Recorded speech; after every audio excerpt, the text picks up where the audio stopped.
Hi!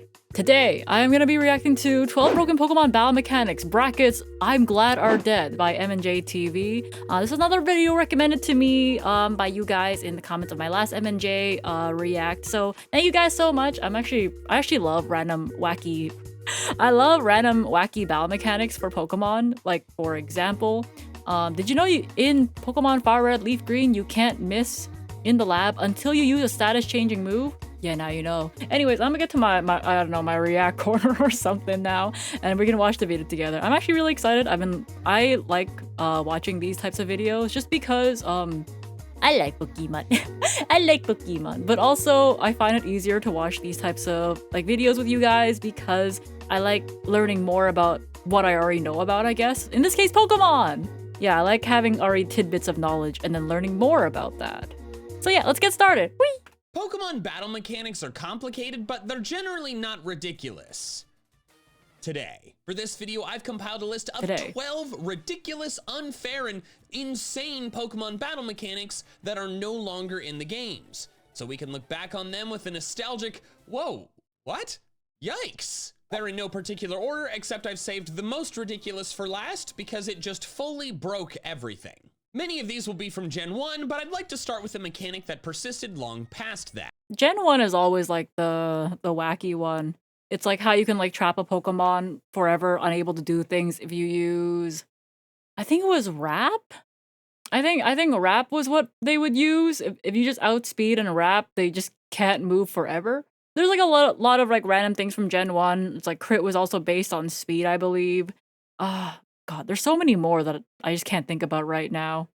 Explosion and self-destruct are infamous moves that instantly knock out the user, but do huge damage in exchange. Self-destruct's power is 200, and explosion is just an upgrade with 250 power. I believe in like older games, they also half your defense, so it's like crazy. This makes explosion the strongest move in the game outside Infinity Power Oko moves. Then self-destruct isn't far behind, only surpassed by a couple Z moves. Clearly very strong moves, but they used to be far stronger. Because up until Generation 5, when calculating damage, these moves halved the target's defense. I knew this one! I knew this one, and it would be worse because, okay, I play Kaizo Ironmon, right? Yeah, hi, I'm Maple. I should have probably said that in the beginning, but hi, I'm Maple. I play Kaizo Ironmon, and like it sucks to get like a good run going, and then suddenly, you get surprised by your enemy Pokemon using explosion on you, and then it also crit me, so I had like 0 chance of surviving. It halved my defense. It crit me. It was a 250 power move. It was stabbed because it was a Kangaskhan that exploded, by the way. I was not getting out of there.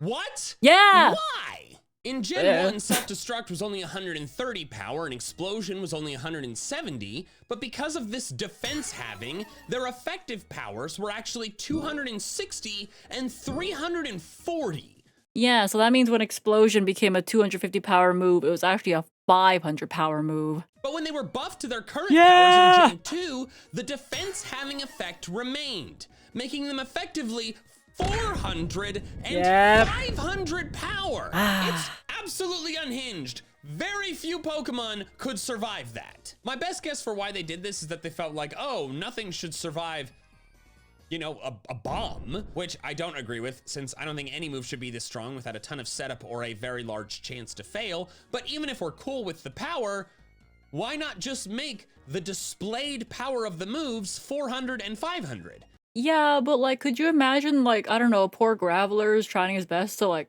explode and he just fails? At that point, I just feel bad for him.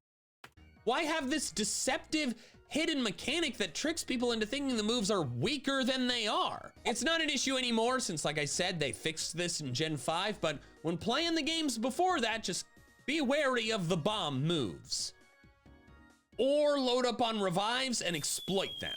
Another famous powerful normal type move is Hyper Beam. It's 150 power, but in exchange, the user must recharge and do nothing the next turn. What I don't like about these 2-turn moves, like Hyper Beam, I think Fresnel Plant, Hydro Cannon, and there's like a fire one too. Blast Burn, I think? Yeah, Blast Burn. You guys can't see it. 90 accuracy. I'm gonna be real. I'm gonna commit myself to a 2-turn move, like, you know, 1-turn attack, 1 turn with recharge. I feel bad if I don't know. Like, I've missed a 90 accuracy move 3 times in a row before. I don't know, maybe give me a bit of a break. Please. Hold up, let me move myself out of the way. Oh, where is it? Oh, where's the video? Thank you, editor. Or do they? In Gen 1, a Pokemon could avoid the Hyper Beam recharge turn through a variety of ways, but most of them involved the Pokemon still not moving anyways. However, there were some ways the Pokemon could use Hyper Beam, then immediately move again. If Hyper Beam KO'd the enemy Pokemon or broke the enemy substitute, the user would not have to recharge. I remember abusing this when I played Gen 1 for like a Soul Link. Oh my god, I remember now. It was so fun. This is broken. This is the third strongest move in the Gen 1 games, ignoring the OHKO moves, and many Pokemon learn it and thus get stabbed from it, boosting it to 225 power. Yeah, it was awesome. It was awesome. Plus, since Gen 1 only had 1 fully evolved Ghost types and no Steel types, only Rock types resisted it. You could realistically win a battle by using Hyper Beam 6 turns in a row with no drawbacks. Yeah. Yeah, you could. Pair that with the next mechanic and you have some of the most overpowered Pokemon of all time. And that is thanks to critical hits. Today, a critical hit makes the move do 50% more damage and ignore defense boosts of the target. But back in my day, I'll tell you. Back in my day, do you remember, kiddies? They did twice. 100%. Yeah, anyways. And attack drops of the user, outside the burn attack drop. The base chance is 1 in 24 now, but before Gen 6, it was 1 in 16. 12? No, 116. Also in Gens 2 through 5, the damage was higher, 2 times instead of 1.5 times. None of this applies in Gen 1. Mostly. First, the damage wasn't double, it doubled the user's level for calculating damage. Due to math I don't really think is necessary to get into, generally the higher level Pokemon, the more the damage multiplier. It ranges from about 1.5 times to 1.95 times. Okay, I didn't know that one actually. That was interesting. Also, all stat changes for both the user and the target are ignored, even the user's attack boosts. So it was technically possible for a critical hit to do less damage than a regular hit, if the attacker has had their attacks boosted or if the target has had their defenses lowered. But I don't care about the damage right now. I care about the chance, which instead of being uniform across all Pokemon, depended on the base speed of the attacker. Yeah, Gen 1. The math is a little tricky, but in the end, the slowest fully evolved Pokemon like Snorlax or Slowbro would only crit 5.86% of the time. Yeah, I think that's what made like Pokemon like Pidgeotto or like Pidgeot, right? Like actually really good in Gen 1. Specifically because they were fast mons, so they had a higher chance of critting. Which I should add is still a higher chance than today. Today's chance is only about 4.17%. But then the fastest Pokemon in the game, Electrode, crits 27.34% of the time. Okay, that one's absurd though. You're basically critting 1 in 3 attacks, almost. Not exactly, but basically there. Over a quarter of its attacks were crits. Oh, I guess, yeah. 1 in 4 is definitely closer. Maths. Being paired best with were the Pokemon that were not quite as fast as Electrode, but still very fast, and got the stab boost from the move.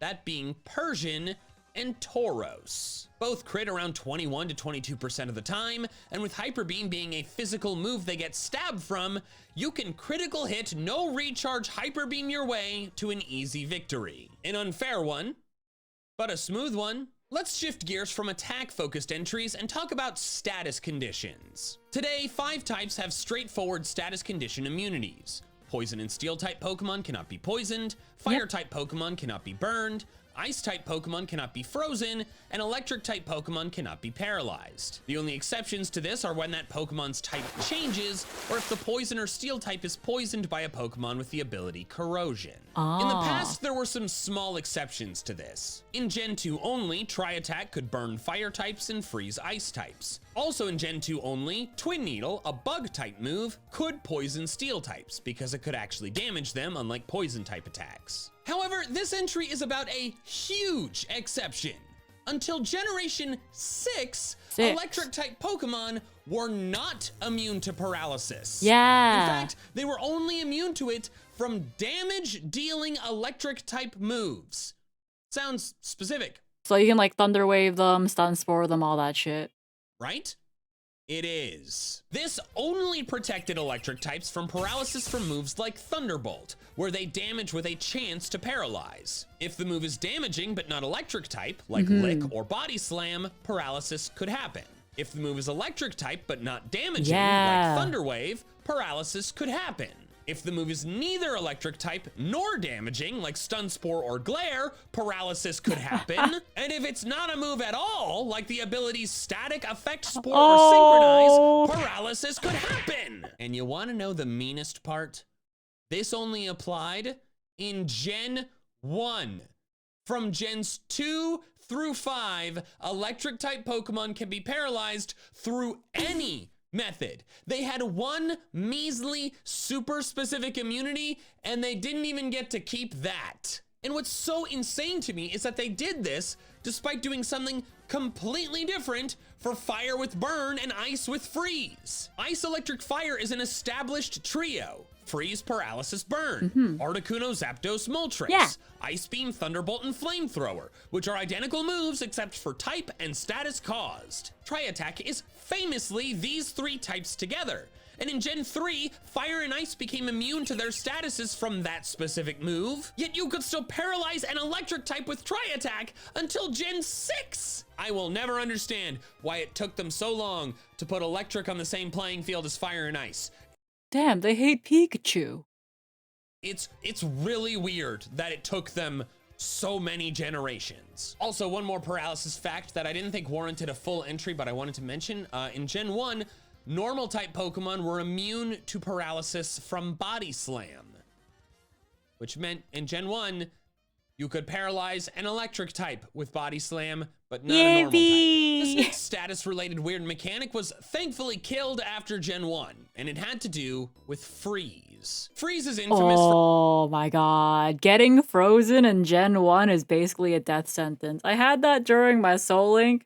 I think I got frozen from an Ice Beam on a randomizer, of course, from Articuno, because, I don't know, Bugcatcher Jimmy had Articuno. And yeah, it would have been over, but luckily, since the items were also randomized, I happened to pick up a full restore, and that was the only thing that could save me, because Freeze in Gen 1 is absolute bullshit. for having no predefined endpoint like Sleep does, despite also preventing the Pokemon from moving. The frozen Pokemon simply has a 20% chance to thaw every time it moves, including the same turn it was frozen if it moves second, so you can thaw instantly. This thaw chance was only 10% in Gen 2, and in Gen 1 it was 0. Yeah. I'm not kidding. I think you have to get specifically hit with a fire move or use a fire move. It was something like that, but, you know, he'll tell me. Yeah, hold up. In Gen 1, if your Pokemon was frozen, it would be frozen for the rest of the battle unless one of three things happened. Number one, you use an item that cures it, like a full restore. Number two, the frozen Pokemon. The full restore. Number one, you use an item that cures it, like a full restore. This was me. Number two, the frozen Pokemon uses rest, replacing its freeze with sleep. And number three, the Pokemon is struck by a fire type move that can burn, which in Gen 1 was all of them but Fire Spin. Since then, thawing has expanded to include being hit by any damaging fire type move, plus the burning moves that are not fire type. Additionally, a frozen Pokemon can thaw itself by using those 4 moves, plus this specific list of fire type moves. Oh yeah, Flame Wheel is one of them. I remember that because I have had moments where I got frozen, but my Pokemon had Flame Wheel, but I didn't know about the other ones. That makes sense, actually. But that's it. I do not know why it is only those specific fire moves and not just like me all neither. of the damaging ones. Like, what's the difference between being hit by Flamethrower and using it? Like, the fire's right there. But self-thawing didn't happen until Gen 2. So in Gen 1, if you lacked the right healing item, you didn't know rest, and you're not fighting a Pokemon that knows a fire move, you die. which is unlikely, considering, you know, it froze you in the first place, your Pokemon has effectively fainted, even if the Ice Beam did almost no damage. This is somewhat countered by the fact that freeze is a lot harder to cause than the other status conditions. It's only from moves and only with a max 10% chance, but even then, this was busted. Another Gen 1 mechanic that completely stopped your Pokemon was the binding moves. Oh, it was, yeah, okay, yeah, this is what I did. This is what I use in my Soul Link, the binding moves, and it completely stops the enemy Pokemon as long as you're faster. Bind, Wrap, Whirlpool, Fire Spin, and Clamp. Today, these moves do a bit of damage for a few turns and prevent the bound Pokemon from switching out. Oh yeah, I mentioned when I'm faster because, like, you know, you kind of have to move first to prevent them from moving, you know? Unless they're a ghost type. This is not how it worked in Gen 1. Back then, neither the bound Pokemon or the attacking Pokemon can move at all. The target doesn't get to do anything, while for the user it says the attack continues. So both Pokemon are just stuck sitting there for 2 to 5 turns, waiting for the move to finish. Yeah, potentially 5 turns of both Pokemon just waiting. Yeah. Additionally, all the subsequent hits do the same as the first. So if you crit on the first hit, all of the other hits will also be crit that's damage. funny. These moves suck so bad to fight against because if the enemy Pokemon is faster, they can use the binding move, stopping your move that turn. Then when you're finally free, they just use it again, and you're trapped again. They are genuinely hell, and thank God Gen 2 made it so your Pokemon can at least still do something while they're being bound. I'll never forget my first playthrough of Yellow in the Virtual Console. There is a Bellsprout that haunts my dreams. It is hell to deal with these moves, and thank God they changed it immediately in Gen 2. Another Gen 1 damage stacking strategy doesn't stop movement, but its damage output is much higher. First, it involves Toxic. Oh. This move badly poisons the target, which is different from regular poison because the damage done each turn increases as time goes on. Next is Leech Seed, which triggers seeding on the target. The seeded Pokemon is damaged each turn, and the opposing Pokemon is healed by the amount of damage done. Today, both regular Poison and Leech Seed deal 1/8 max HP each turn, but it was 1/16 in Gen 1. Bad Poison starts at 1/16 HP, increasing by 1/16 each turn, maxing out at 15/16. But this is not how it worked in Gen 1. Back then, it was a lot meaner. Because the toxic damage increase wasn't triggered by a turn passing, it was triggered by the Pokemon taking damage from toxic, which sounds like it would be the same. However, that hidden counter was also increased by the Pokemon taking leech seed damage. This counter is not in play if only... Oh man, Gen 1's kind of evil. I should play it again. leech seed is applied. But since they use the same damage algorithm for whatever reason, if both toxic and leech seed are applied, each instance of damage ticks the counter up. So if you toxic a Pokemon, it takes 1/16 damage first. But then if you leech seed it, it will then take 2/16 from toxic, then 3/16 from leech seed in the same turn. Then I say I should play Gen 1 again, but then I remember the party sorting system and like the box. Well, the PC really was a pain in the ass to sort. So no, it's okay. Maybe I won't.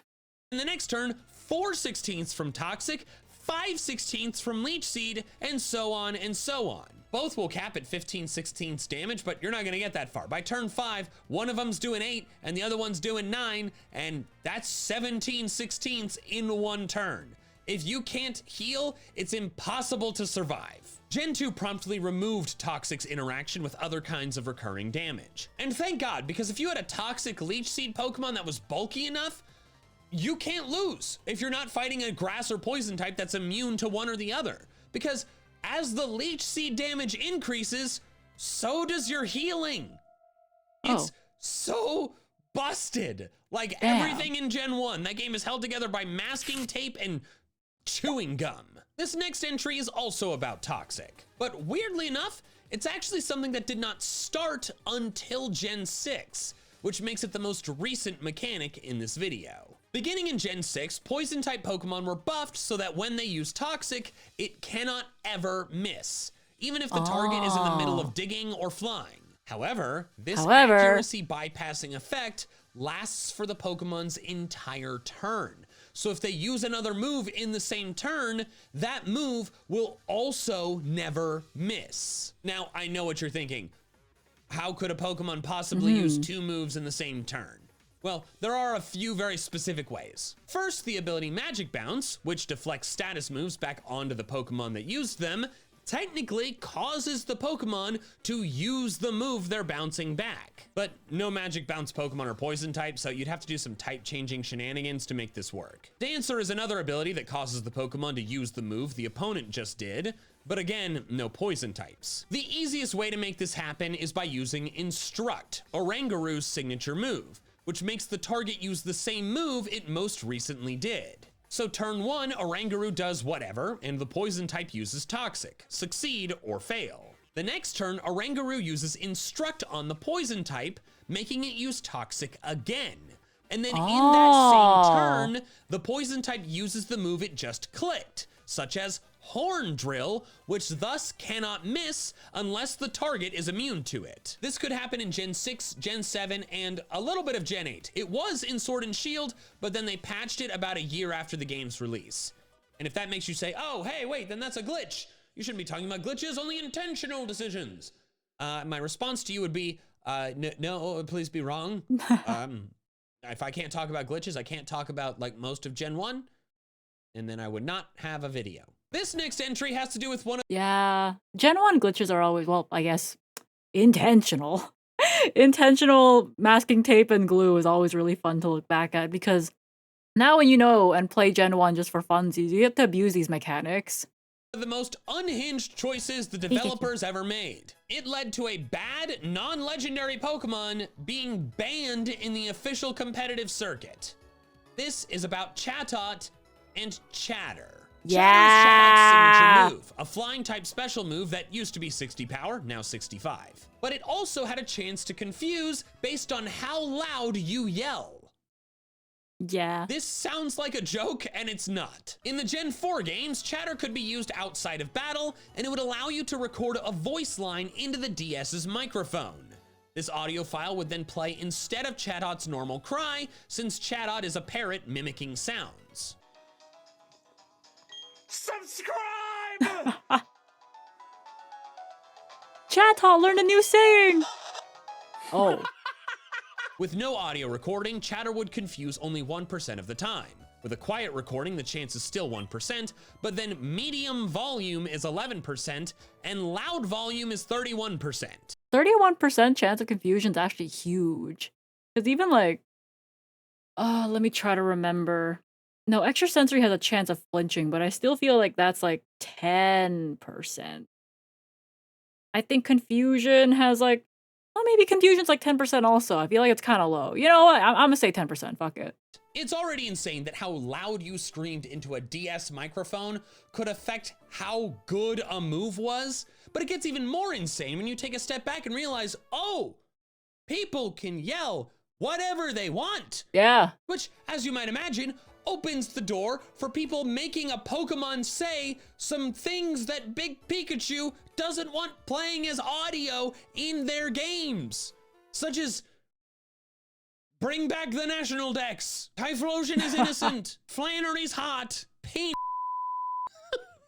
No, we can't put that in there. This is why Chatot was banned for multiple years in the official competitive circuit, along with online matchmaking in Gen 5. Gen 4 didn't have random online matchmaking, so you could only battle through Wi-Fi if you already knew the person, so you couldn't say stuff to strangers. Clearly they realized this huge error, and in Gen 6, Chatter was changed to not involve voice recordings at all. And yeah, they realized you shouldn't trust the people. They learned the hard way. Instead, always confuse? Whoa, Oh. That is an insane buff. This makes Chatter the only damaging move that is both 100% accurate and guaranteed to confuse. 100% accurate and guaranteed confuse is crazy. Like, the only other moves that I can think of that are like guaranteed confusion is like moves like Dynamic Punch, but I'm pretty sure that's like a 50 accuracy move. It's a 50 accuracy move, so the fact that they gave Chatter 100% accuracy and 100% chance of confusion is absolutely insane. Outside a couple G-Max moves. However, Chatot isn't very good, and Smeargle cannot sketch Chatter, so it hasn't really mattered that much. Also, Confusion got nerfed in Gen 7 to only self-hit a third of the time instead of half the time. And then since the start of Gen 8, Chatot has only been in BDSP, which people don't use to battle other people, and Legends Arceus, which didn't have the move at all. So Chatter really hasn't actually ended up being that broken long-term, but the focus of this entry is that in the past, you could make a Pokemon attack better by screaming obscenities. Let's do one more later gen entry before I do the last two Gen 1 entries, which both of them are by far the most unhinged of the video, especially the last one. This mechanic comes from Gen 3, where they introduced double battles and screwed it up. Today in double battles, the 4 Pokemon have a chance to go, then the turn ends. If during that turn, any of them faint before any of the others have finished moving, attacks aimed at the fainted Pokemon will instead target its partner. If no Pokemon are left standing on one side, but the other still has an attack to try, a message like, "But there was no target," plays. The turn ends, and the trainer whose Pokemon fainted can now send out more. But in Gen 3, the no target message didn't exist. There's always a target. Capitalism never ceases. If a Pokemon is KO'd, you must immediately send in another. And if the other side still has an attack left, it has to immediately take those hits. Thanks to moves that hit both opponents like Surf, Gen 3 double battles can potentially see one side lose 4 Pokemon in one turn. Oh, that's insane. This is deeply unfair and a big reason why Coliseum and XD, the spin-off games where every battle is a double battle, are so freaking difficult. Thankfully, they fixed this in the immediately following generation, but oof, man, some double battles like Tate and Liza and Emerald, it can feel real bad to have a Pokemon go down and then have another one immediately just get hammered. Now it is time for the first of the final 2 entries, the most insane stuff in Gen 1. The first of the 2 is Haze. Haze? That's it. Oh. Like it's just Haze. Today, Haze is a simple status move that removes all stat changes from all Pokemon on the field, negative or positive. Simple and easy to understand. In Gen 1, though, you know what? Let me just read you its description from Bulbapedia. Haze resets the stat stages of both active Pokemon to 0. Okay, same as now. And removes the stat reductions due to burns and paralysis. Oh. But not the statuses themselves? It also lists the effects of Focus Energy and Dire Hit, Mist and Guard Special, X Accuracy, Leech Seed, Disable, Reflect, and Light Screen from both sides of the field. It just clears everything. That's insane. Wait, hold on. So it's defog, but on steroids because this removes more than defog does? But also, it's defog, but you're creating fog? Additionally, Haze cures confusion and turns bad poison into regular poison for both active Pokemon, and also removes any non-volatile status condition from the opponent. I wonder what the description for like just the Haze as the move is, because they're limited on character, so there's no way they included all this. It's probably something silly, because when I was a kid, right, all the abilities in like even Gen 3, like they didn't make sense to me. Because when a Pokemon ability tells me, oh, it ups water types moves in a pinch, and I'm like, oh, so that means if my Pokemon is hit with like a pinching type move, I don't know, like Vice Grip, it will pinch my Pokemon, right? Then that means my water type moves get more effective. You know, something along the lines of that, where the moves just, the abilities just didn't describe themselves enough, so I just thought something completely different. So now I know, it's like, oh, in a pinch, it means it's like, it's low HP. Not like they got pinched. And also removes any non-volatile status condition from the opponent. What? It was already crazy, but now it's doing all this stuff too? Like, it does everything. This is a mile long. It's turning bad poison into regular poison. It's curing status conditions, but only the opponent, not even the Pokemon that used Haze. This move does everything badly. But then there's one more Haze-related thing that interacts with mechanics I've already discussed. Hyper Beam and freeze. Oh. If a frozen Pokemon Oh, that there's has not more. recharged from Hyper Beam has its freeze status eliminated via haze. To clarify, a Pokemon uses Hyper Beam, then it gets frozen before it can do the recharge turn, but then also that freeze is then removed by haze, still before the recharge. It will remain unable to attack, switch, or do anything else, and nothing will then be able to change this until it faints. That's like so specific. They like noted down this super specific interaction. God, that's crazy. The Pokemon is made to be permanently helpless within that battle. You can do Forever. nothing but sit there and wait for it to end. It's niche, it's a very specific situation, but like, overall, just don't use haze in Gen 1. It's a horrifying mess. And finally, the most ridiculous battle mechanic, stat changes in Gen 1. That may sound broad, because it is.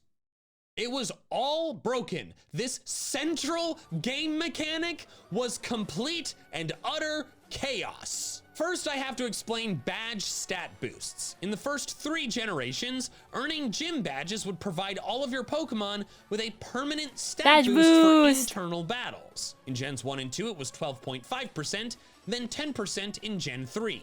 Kind of a ridiculous mechanic, in my opinion. Feels kind of overpowered. I mean, maybe that's why the League Pokemon were so high level, but like, regardless, I'm overall glad it's gone. Especially since it fully broke Gen 1. Anytime the player's Pokemon was impacted by a stat-affecting move, whether boosted or lowered, whether the player or opponent Pokemon used the move, the badge boosts are applied to all the non-modified stats again. Oh. To be clear, you use Harden to boost your defense, your Pokemon's attack, special, and speed would all instantly receive a 12.5% boost on top of the badge boost that they already have. This is because the boost was supposed to be used just on the modified stat when calculating what it is after the new stat So use it on everything. modifier. But they had that multiplier go to all of the stats, and its only cap was when the stat reached 999. If you have all the badges, spamming Harden with a level 5 Metapod can eventually let it outspeed or maybe even one-shot significantly stronger Pokemon. Apparently, like Gen 1 speedrunners will say things like, oh, let me just Harden a few times so I can outspeed. This gives a whole new meaning to, oh, you don't have enough badges to train me? Huh.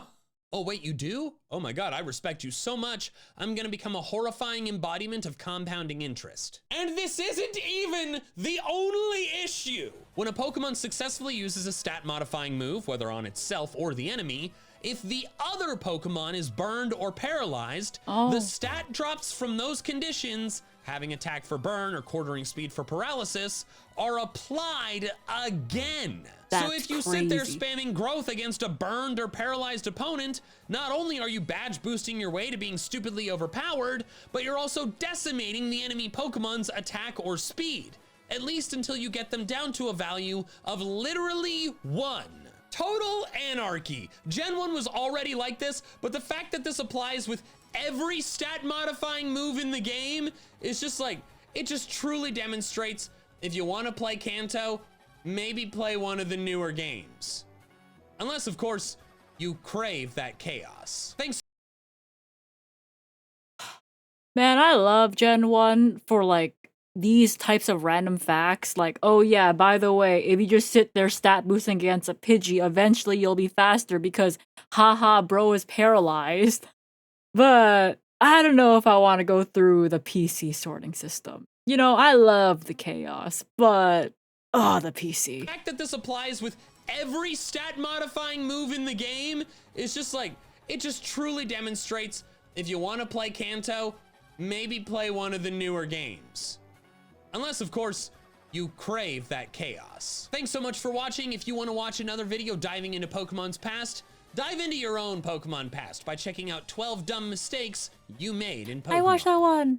Thank you so much for watching this video with me. It was a lot of fun learning about wacky, broken things in Pokemon. I like Pokemon. Okay, I'll see you guys later. Let me know what you guys want me to watch next, whether it's from M&J TV or any other things. I like learning about random, wacky facts, especially in Pokemon, since it's what I play. It's what I play. But I'll see you guys next time. Bye-bye!